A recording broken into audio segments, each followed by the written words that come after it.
वेदों में ये एक बात आती है कि हजारों पृथ्वियाँ, हजारों सूर्य, हजारों करोड़ों करोड़ों पृथ्वी, करोड़ों सूर्य, करोड़ों करोड़ों जो है चंद्रमा है।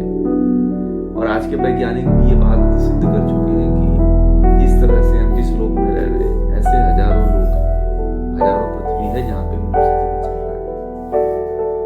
तो हम बात करेंगे, पर बात की जो प्रारंभ है वो ये है कि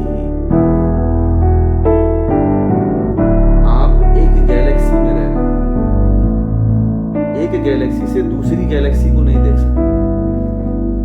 बोलिए, देख सकते हैं क्या? हाँ, इस गैलेक्सी में सूर्य, चंद्रमा, तारे को देख सकते हैं, परंतु आप दूसरी इस तरह से बताते हैं करोड़ों गैलेक्सियां हैं। जब करोड़ों गैलेक्सी है तो जब आप अपने ही गैलेक्सी में ही केवल आपकी सीमा है तो दूसरी गैलेक्सी में कैसे देख पाओगे? नहीं देख पाओगे। ये वैज्ञानिक भी इस चीज को मानने लगे हैं, इस बात को, कि इस तरह की हजारों करोड़ों गैलेक्सियां हैं जहां पे मनुष्य जीवन चलता है। ये केवल परमात्मा ही देख पाता है, हमारी उतनी क्षमता नहीं, परंतु हमारे ऋषियों ने समाधि में जाकर के दिव्य दृष्टि में वो सब देखा है। और जो समाधि प्राप्त कर चुके होते हैं, जो मोक्ष को प्राप्त कर चुके होते हैं, वो पूरे ब्रह्मांड में विचरण करते हैं। उनकी आत्मा पूरे ब्रह्मांड में विचरण करती है, ऐसा योग शास्त्रों में वर्णित है। तो जो मोक्ष प्राप्त कर लेता है वो संसार में कहीं पे भी विचरण करने की उसको छूट होती है। और ये बात जो है मुक्त आत्माओं ने ही जो है अपने शास्त्रों में लिखी हुई है, बताया है ऋषि लोग ही मुक्त हुए हैं, और कुछ राजा लोग मुक्त हुए हैं, कुछ आप जैसे लोग व्यक्ति जो साधना करते हैं वो लोग ही मुक्त हुए। तो इस तरह से पता चलता है। दूसरा एक विषय यह है कि हर व्यक्ति यहाँ पे कर्म व्यवस्था, कर्म के फल की व्यवस्था एक ही है, न्याय व्यवस्था एक ही है। ठीक है, हर लोक में जितने लोक, पृथ्वी लोक है या चंद्रमा है, सूर्य लोक है, वहां पे कर्म फल की व्यवस्था एक ही है, अलग अलग नहीं है। ठीक है, वहां पे क्या है, वहां पे जो कर्म फल की व्यवस्था है वो अलग अलग नहीं, सब जगह एक है। ध्यान रखना आप, क्योंकि यदि एक नहीं होती तो आप देखो, जैसे व्यक्ति जहां से छोड़ के आता है वहीं से इस लोक पे भी आता है, उस लोक पे भी वही जाता होगा। ठीक है, आप यदि ये जो कर्म कर रहे हो तो हो सकता है इस लोक पे नहीं आओगे आप, ये भारत वाले लोक पे, अमेरिका वाले लोक में नहीं आकर किसी और लोक में चले जाओगे। और ये परमात्मा डिसाइड करता है कि आपको, तीसरा जो इसमें सबसे महत्वपूर्ण विषय है, ये ईश्वर डिसाइड करता है कि आपके कर्म के अनुसार, आपका जैसा कर्म है उसी तरह के माता पिता का चयन करता है, उसी तरह के माहौल का चयन करता है, और वहां पे आपको जन्म देता है जैसे आपके संस्कार रहते हैं। यदि आपने इस जन्म में अच्छे संस्कार बना लिया तो हो सकता है कि आपको बहुत अच्छी वाली पृथ्वी मिल जाए जहां पे सतयुग चल रहा हो, जहां पे राम राज्य चल रहा हो। ठीक है, तो ये परमात्मा उसी तरह से डिसाइड करता है जैसा आपका कर्म होता है। कर्म फल की व्यवस्था जो है ये हर लोक में एक ही है, न्याय व्यवस्था एक ही है। और ईश्वर का जो ज्ञान है, वो जो पांचवा पॉइंट है, ईश्वर का ज्ञान हर लोक में एक ही है। वेदों का ज्ञान सब जगह एक ही है, भिन्न नहीं है।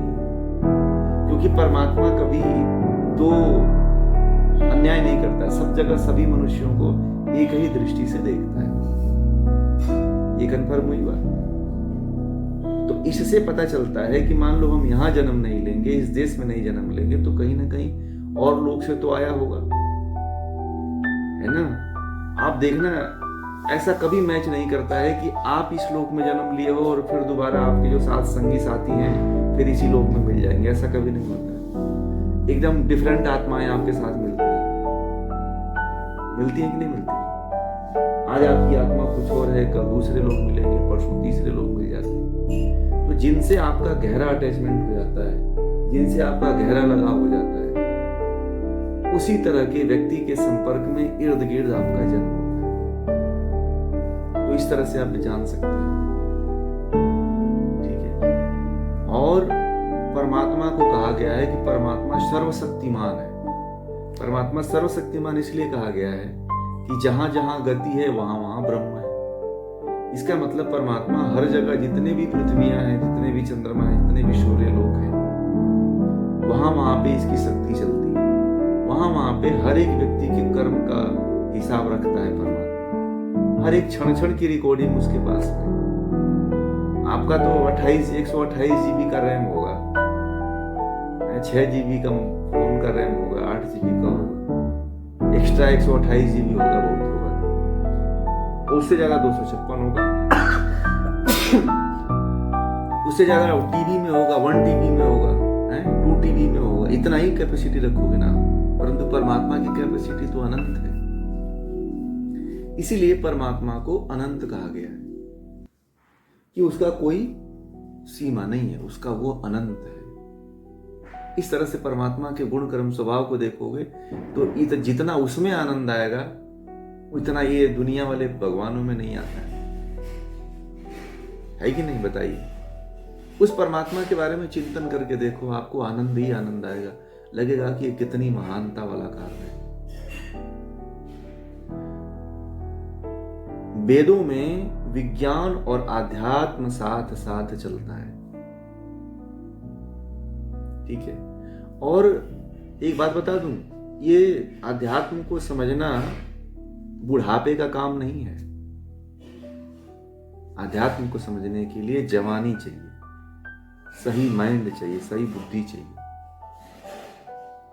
हम और हमारे देश में कंसेप्ट ऐसा फैल गया है कि हम जब बुढ़ापा हमारा आएगा ना तब हम आध्यात्म में आएंगे, कुछ समय बीत जाएगा तब हम आएंगे। नहीं, ऐसा नहीं है। अगर आप अपने जवानी में नहीं आध्यात्म को सीखा न समझा तो बुढ़ापा में तो दवा में, हॉस्पिटल में दौड़ोगे। ये टेस्ट करवाना है, ये जांच करवाना है, इस डॉक्टर के पास जाना है, प्रोस्टेट का ऑपरेशन करवाना है, बीपी बढ़ गई है, बीपी कंट्रोल नहीं हो रही, किसी के पीछे दौड़ोगे। कहां? जब जो व्यक्ति इसके पीछे दौड़ेगा, क्या वो आध्यात्म को जान पाएगा? नहीं जान पाएगा।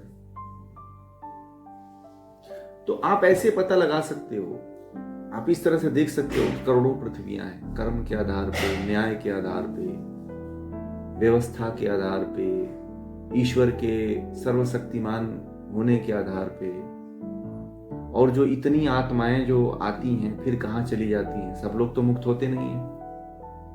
और इतना एक पृथ्वी पे इतना भार वहन करने की क्षमता तो है नहीं, है? बताइए, एक पृथ्वी पे सभी मनुष्यों को रखा जा सकता है क्या? है? एक पृथ्वी पे सभी मनुष्यों को नहीं रखा जा सकता है। और सबसे बड़ी बात है कि हर व्यक्ति के अलग एक जैसे कर्म होते नहीं, सबके अलग अलग कर्म होते हैं, ठीक है। तो जिसका जैसा कर्म होता है उस व्यक्ति को वहां वहां रख दिया जाता है। तो ऐसी व्यवस्था होती है परमात्मा की। नहीं, टॉप क्वालिटी की, आप भी टॉप क्वालिटी में जा सकते हो। ये बहुत मेहनत करनी पड़ेगी। जैसे आप अभी टॉप एक लेवल में बढ़ रहे हो, आप लोग अभी आपका एक लेवल बढ़ रहा है। जैसे अभी आपने इस जन्म में ज्ञान प्राप्त कर रहे हैं, सही, आपको मार्ग मिल गया है अभी इस जन्म में। अभी आपको सही मार्ग मिल गया। अभी तक तो जितने जन्म हुए हैं आप उससे अनुमान लगा सकते हो कि हमें ज्ञान ही नहीं था। अभी तक जितने जन्म हुए हैं, आप पीछे के जन्म को आप देख लो, आप अपने संस्कारों से ही पता कर सकते हो कि मैं किस लेवल पे था। अभी भी तो आपके मान लीजिए कि 1 साल 6 महीने 8 महीने पहले आप तो बस जीवन जीने खाने को ही अपना जीवन समझते थे ना। बोलिए, पैसे कमा लेंगे, नौकरी लग जाएगी, घर ले लेंगे, बच्चों को पढ़ा देंगे, अच्छा स्टेटस बन जाएगा, फिर ऐसा आराम से जिंदगी जिएंगे, बस इतना ही लाइफ था ना। बोलिए, एक हमारा रिलेशन होगा, फैमिलियर में, हमारे रिलेटिव में हमारा एक नाम होगा कि मेरा इतना स्टेटस है, मैं ये काम करता हूँ, बस इसी के लिए तो जी रहे थे।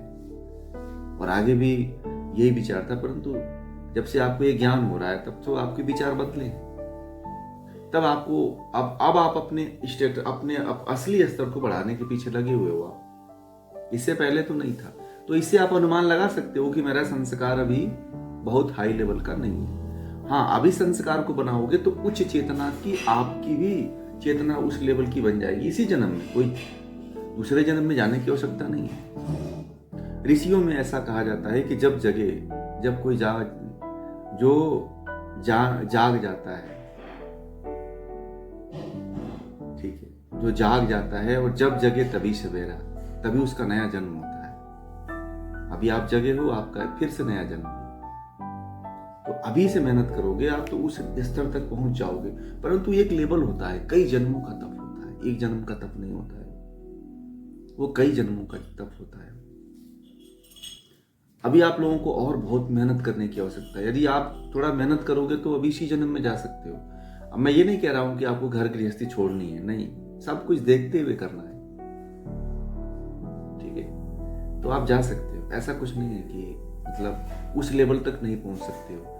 वो जो ऋषि लोग पहुंचे हैं, जैसे वाल्मीकि ऋषि थे, आप सोचो एक वाल्मीकि ऋषि डाकू का, किसी को लूट करके किसी को मार करके ऐसा कार्य करते थे। नारद जी से उनका भेंट हुआ तो क्या किया उन्होंने? नारद जी से जब उनकी भेंट होती है तो उनका जीवन ही बदल जाता है पूरा, और वो सही दिशा में ऋषि बन जाते हैं, उस ऊंची कोटि में चले जाते हैं जिस ऊंची कोटि की आप बात कर रहे हो, उस लेवल की बात कर रहे हो। इसीलिए तो महर्षि पतंजलि ने कहा कि यम नियम आसन प्राणायाम प्रत्याहार धारणा ध्यान समाधि का अभ्यास करो, तो उस लेवल को आप प्राप्त कर जाओ।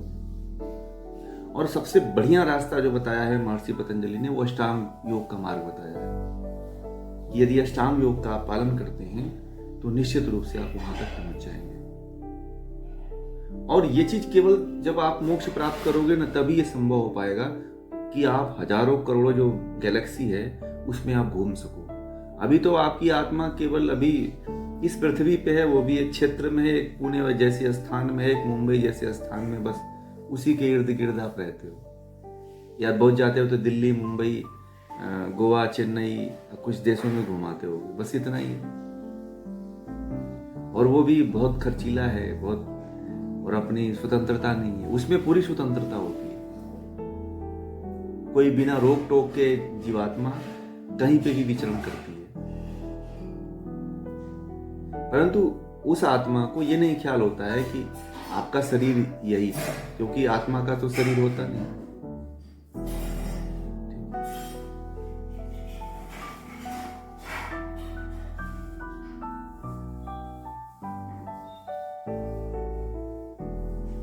तो वो आत्मा की अलग दृष्टि होती है।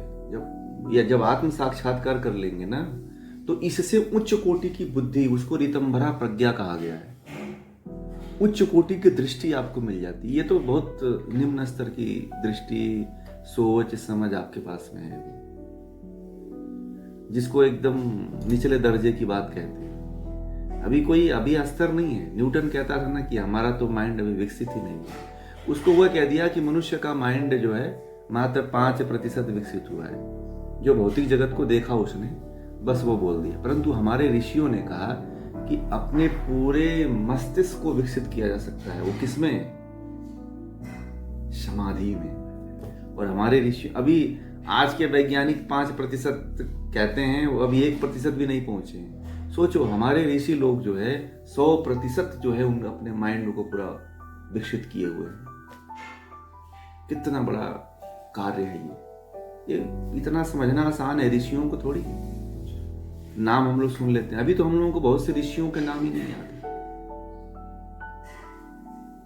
सोचिए आप, कितनी बड़ी जो है उनकी साधना रही है, कितना बड़ा तप रहा है, कितना बड़ा कर्म रहा है उनका, कि उस स्तर तक वो लोग पहुंचे। समझ रहे? तो ये बहुत समझने वाली बात होती है कि हम बहुत डीप जाएंगे, तब जाएंगे जब आप थोड़ा सा उस रितंभरा बुद्धि को, उस ज्ञान को, इस पहले ज्ञान आपका बढ़ेगा। इसीलिए योग दर्शन में, सांख्य दर्शन में, उपनिषदों में आदि सभी ग्रंथों में कहा जाता है कि पहले क्या प्राप्त करो? पहले ज्ञान की प्राप्ति करो। जब आप ज्ञान की प्राप्ति कर लेते हैं तब वो चीज आपको मिलती है। धीरे धीरे तब आप साधना कर पाओगे। ज्ञान नहीं रहेगा तो साधना क्या करोगे? तब आप बस वही देखिए, बिना ज्ञान के, मैं बार बार इस बात को कहता हूं कि बिना ज्ञान के जो है मुक्ति नहीं मिलती है। आप मान लो मुक्त होना चाहते हो तो किसकी साधना करोगे, किसका ध्यान करोगे? ध्यान में बैठ करके मूर्ति का, एक जड़ पदार्थ का, एक कलाकार की आकृति, जैसे कलाकार ने, एक पेंटर ने अपनी आकृति बना दी, ठीक है, तो आप उसको देख करके खुश हो जाओगे, उसी को मान लोगे ना, तो आपकी चेतना कहां तक सीमित हो गई, उसी के आकार में सीमित हो गई। तो आप उसको समझ पाएंगे? कभी नहीं समझ पाएंगे। तो हम तो अभी बहुत सूक्ष्म रूप में सीमित है, परंतु परमात्मा तो असीमित है, असीमित है। मैंने कहा कि अभी तो एक गैलेक्सी में रहते हैं, उसका भी हमें पता नहीं है, और इस तरह की तो करोड़ों गैलेक्सियां हैं, तो वो कितनी होंगी सोचो आप।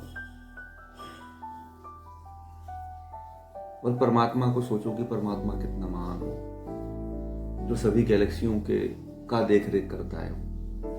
हम लोग तो एक अपने परिवार को नहीं देख पाते हैं अच्छी तरह से, परमात्मा एक एक व्यक्ति के एक एक कर्म को देखता है। आप क्या सोचते हो वो आपकी सोच को भी ऑब्जर्व करता है। आप ये मत सोचना कि मैं जो वर्क करता हूं हाथ से पैर से बस वही देखता है, नहीं, आपके मन में क्या चल रहा है उसका भी हिसाब परमात्मा रखता है। और सोचो इस तरह के करोड़ों लोग हैं, अरबों लोग हैं, उन सभी लोगों का परमात्मा जो है क्या करता है,